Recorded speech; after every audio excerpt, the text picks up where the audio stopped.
Hi ಸ್ನೇಹಿತರೆ, ಎಲ್ಲರಿಗೂ ನಿಶಾ ಕನ್ನಡ ಚಾನಲ್ಗೆ ಮತ್ತೊಮ್ಮೆ ಪ್ರೀತಿಯ ಸುಸ್ವಾಗತ. ಇವತ್ತಿನ ವಿಡಿಯೋದಲ್ಲಿ ಕುಕ್ಕರ್ನಲ್ಲಿ ಬಹಳ ಸುಲಭವಾಗಿ ಎಣ್ಣೆ ಬದನೆಕಾಯಿ ಮಸಾಲೆ ಯಾವ ರೀತಿ ಮಾಡೋದು ಅಂತ ಈ ವಿಡಿಯೋದಲ್ಲಿ ತಿಳಿಸ್ಕೊಡ್ತಾ ಇದ್ದೀನಿ. ಈ ವಿಡಿಯೋ ನಿಮಗೆ ಇಷ್ಟವಾದರೆ ಲೈಕ್ ಮಾಡಿ, ಶೇರ್ ಮಾಡಿ. ನನ್ನ ಚಾನಲ್ನ ಇನ್ನೂ ಸಬ್ಸ್ಕ್ರೈಬ್ ಆಗಿಲ್ಲದಿದ್ದರೆ ಈಗಲೂ ಹೋಗಿ ಸಬ್ಸ್ಕ್ರೈಬ್ ಆಗಿ, ಪಕ್ಕದಲ್ಲಿ ಕಾಣೋ ಬೆಲ್ ಬಟನ್ನ ಟಚ್ ಮಾಡಿ. ಅರ್ಧ kg ಆಗುವಷ್ಟು ಬದನೆಕಾಯಿನ ತೆಗೆದುಕೊಂಡಿದ್ದೀನಿ. ಆದಷ್ಟು ಸ್ವಲ್ಪ ಚಿಕ್ಕದಾಗಿರುವ ಎಳೆ ಬದನೆಕಾಯಿನ ತೆಗೆದುಕೊಳ್ಳಿ. ಬದನೆಕಾಯಿ ಚೆನ್ನಾಗಿ ವಾಶ್ ಮಾಡಿದ ನಂತರ ಬದನೆಕಾಯಿನ ಈ ರೀತಿ 4 ಭಾಗಗಳಾಗಿ ಕಟ್ ಮಾಡ್ಕೊಳ್ಬೇಕು. ಇದನ್ನು ಉಪ್ಪು ನೀರಿಗೆ ಹಾಕಿ ಪಕ್ಕಕ್ಕೆ ಇಟ್ಕೊಳ್ಳೋಣ. ಸ್ಟವ್ ಮೇಲೆ ಒಂದು ಕಡಾಯಿ ಇಟ್ಕೊಂಡಿದ್ದೀನಿ. ಆ ಕಡಾಯಿ ಬಿಸಿಯಾದ ನಂತರ 2 ಟೇಬಲ್ ಸ್ಪೂನ್ ಆಗುವಷ್ಟು ಶೇಂಗಾನ ಸೇರಿಸ್ಕೊಳ್ತಾ ಇದ್ದೀನಿ. ನಂತರ 3 ಟೇಬಲ್ ಸ್ಪೂನ್ ಆಗುವಷ್ಟು ಸಣ್ಣದಾಗಿ ಕಟ್ ಮಾಡಿರುವ ಹಸಿ ತೆಂಗಿನಕಾಯಿ ತುಂಡುಗಳು, ನಂತರ 1 ಟೀ ಸ್ಪೂನ್ ಆಗುವಷ್ಟು ಸೋಂಪಿನ ಕಾಳನ್ನ ಸೇರಿಸ್ಕೊಳ್ತಾ ಇದ್ದೀನಿ.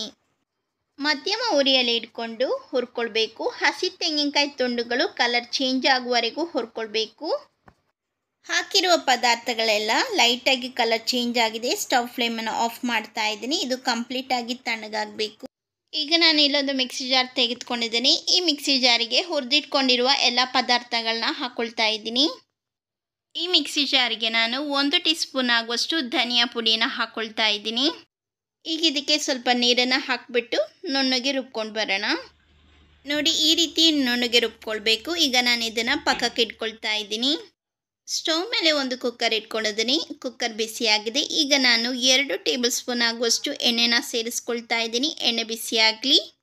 ಎಣ್ಣೆ ಬಿಸಿಯಾದ ನಂತರ ಅರ್ಧ ಟೀ ಸ್ಪೂನ್ ಆಗುವಷ್ಟು ಸಾಸಿವೆನ ಸೇರಿಸ್ಕೊಳ್ತಾ ಇದ್ದೀನಿ. ಸಾಸಿವೆ ಚಟ್ಪಟ್ ಅಂತ ಸಿಡಿಲಿ. ಸಾಸಿವೆ ಸಿಡಿದಾಗಿದೆ. 1 ಚಿಟಿಕೆ ಆಗುವಷ್ಟು ಮೆಂತ್ಯ ಕಾಳನ್ನ ಸೇರಿಸ್ಕೊಳ್ತಾ ಇದ್ದೀನಿ. ಈಗ ನಾನು ಈ ಕುಕ್ಕರಿಗೆ 3 ರಿಂದ 4 ಬೆಳ್ಳುಳ್ಳಿ ಹೆಸರುಗಳನ್ನ ಸೇರಿಸ್ತಾ ಇದ್ದೀನಿ. ಬೆಳ್ಳುಳ್ಳಿ ಹೆಸರು ಸೇರಿಸಿದ ನಂತರ ಲೈಟಾಗಿ ಬೆಳ್ಳುಳ್ಳಿನ ಫ್ರೈ ಮಾಡ್ಕೊಳ್ಬೇಕು. 1 ಮೀಡಿಯಮ್ ಸೈಜ್ ಈರುಳ್ಳಿ ಚಿಕ್ಕದಾಗಿ ಕಟ್ ಮಾಡಿರೋದು ಸೇರಿಸ್ಕೊಳ್ತಾ ಇದ್ದೀನಿ. ಈರುಳ್ಳಿ ಸೇರಿಸಿದ ನಂತರ ಮೀಡಿಯಮ್ ಫ್ಲೇಮಲ್ಲಿ ಇಟ್ಕೊಂಡು ಈರುಳ್ಳಿನ ಫ್ರೈ ಮಾಡ್ಕೊಳ್ಬೇಕು. ಈರುಳ್ಳಿ ಎಲ್ಲ ಫ್ರೈ ಆಗ್ತಾ ಇದೆ. ಈಗ ಇದಕ್ಕೆ ತೊಳೆದಿಟ್ಕೊಂಡಿರೋ ಬದನೆಕಾಯಿನ ಸೇರಿಸ್ಕೊಳ್ತಾ ಇದ್ದೀನಿ. ಈಗ ಇದನ್ನು ಮಧ್ಯಮ ಉರಿಯಲ್ಲಿ ಇಟ್ಕೊಂಡು 2 ರಿಂದ 3 ನಿಮಿಷಗಳ ಕಾಲ ಚೆನ್ನಾಗಿ ಫ್ರೈ ಮಾಡ್ಕೊಳ್ಬೇಕು. 2 ರಿಂದ 3 ನಿಮಿಷಗಳ ಕಾಲ ಬದನೆಕಾಯಿ ಫ್ರೈ ಮಾಡ್ಕೊಂಡಾಗಿದೆ. ನಂತರ 1 ಮೀಡಿಯಮ್ ಸೈಜ್ ಟೊಮೆಟೊ ಚಿಕ್ಕದಾಗಿ ಕಟ್ ಮಾಡಿದ್ದು ಸೇರಿಸ್ಕೊಳ್ತಾ ಇದ್ದೀನಿ. ಅದರ ಜೊತೆಗೆ 2 ಹಸಿಮೆಣಸಿನ್ಕಾಯಿ ಕಟ್ ಮಾಡಿದ್ದು ಸೇರಿಸ್ಕೊಳ್ತಾ ಇದ್ದೀನಿ. ಟೊಮೆಟೊ ಮತ್ತು ಹಸಿಮೆಣಸಿನ್ಕಾಯಿ ಸೇರಿಸಿದ ನಂತರ ಚೆನ್ನಾಗಿ ಮಿಕ್ಸ್ ಮಾಡ್ಕೊಳ್ಬೇಕು. ಟೊಮೆಟೊ ಎಲ್ಲ ಚೆನ್ನಾಗಿ ಸಾಫ್ಟ್ ಆಗಬೇಕು. ಟೊಮೆಟೊ ಎಲ್ಲ ಸಾಫ್ಟ್ ಆಗಿದೆ. ಈಗ ರುಬ್ಬಿರೋ ಮಸಾಲನ ಸೇರಿಸ್ಕೊಳ್ತಾ ಇದ್ದೀನಿ. ನಂತರ ನಾನು 1 ಟೇಬಲ್ ಸ್ಪೂನ್ ಆಗುವಷ್ಟು ಅಚ್ಚ ಖಾರದ ಪುಡಿನ ಸೇರಿಸ್ಕೊಳ್ತಾ ಇದ್ದೀನಿ. ನಿಮಗೆ ಎಷ್ಟು ಖಾರ ಬೇಕು ಅದಕ್ಕೆ ತಕ್ಕಂತೆ ಅಚ್ಚ ಖಾರದ ಪುಡಿ ಸೇರಿಸ್ಕೊಳ್ಳಿ.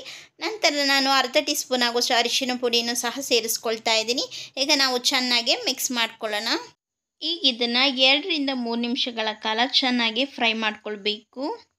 ಈಗ ಕುಕ್ಕರ್ಗೆ 3 ರಿಂದ 4 ಟೇಬಲ್ ಸ್ಪೂನ್ ಆಗುವಷ್ಟು ಹುಣಸೆ ಹಣ್ಣಿನ ರಸನ ಸೇರಿಸ್ಕೊಳ್ತಾ ಇದ್ದೀನಿ. ಈಗ ಇದಕ್ಕೆ ರುಚಿಗೆ ತಕ್ಕಷ್ಟು ಉಪ್ಪನ್ನು ಸೇರಿಸ್ಕೊಳ್ತಾ ಇದ್ದೀನಿ. ಚೆನ್ನಾಗಿ ಒಂದು ಸಾರಿ ಮಿಕ್ಸ್ ಮಾಡ್ಕೊಳ್ಳೋಣ. ಮಿಕ್ಸಿ ಜಾರಿಗೆ 2 ಕಪ್ ಆಗುವಷ್ಟು ನೀರನ್ನು ಹಾಕಿ ಚೆನ್ನಾಗಿ ಮಿಕ್ಸ್ ಮಾಡಿ ಕುಕ್ಕರ್ಗೆ ಸೇರಿಸ್ಕೊಳ್ತಾ ಇದ್ದೀನಿ.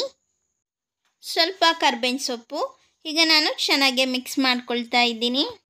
ಈಗ ಕುಕ್ಕರ್ಗೆ ಸ್ವಲ್ಪ ಬೆಲ್ಲನ ಸೇರಿಸ್ಕೊಳ್ತಾ ಇದ್ದೀನಿ. ಚೆನ್ನಾಗಿ ಮಿಕ್ಸ್ ಮಾಡಿ ಕುಕ್ಕರ್ ಲಿಡ್ ಕ್ಲೋಸ್ ಮಾಡಿ ಮೀಡಿಯಮ್ ಫ್ಲೇಮಲ್ಲಿ 1 ವಿಷಲ್ನ ಕೂಗಿಸ್ಕೊಳ್ಬೇಕು. ಕುಕ್ಕರ್ ಕಂಪ್ಲೀಟಾಗಿ ತಣ್ಣಗಾಗಿದೆ. ಈಗ ಕುಕ್ಕರ್ ಲಿಡ್ ಓಪನ್ ಮಾಡ್ತಾ ಇದ್ದೀನಿ. ವಾವ್, ಬಹಳ ಸೊಗಸಾದ ಸಖತ್ ಟೇಸ್ಟಿಯಾದ ಬದನೆಕಾಯಿ ಮಸಾಲೆ ರೆಡಿಯಾಗಿದೆ. ಒಮ್ಮೆ ನೀವು ನಿಮ್ಮ ಮನೆಯಲ್ಲಿ ಟ್ರೈ ಮಾಡಿ ಹೇಗೆ ಬಂತು ಅಂತ ಕಮೆಂಟ್ಸ್ ಮಾಡಿ.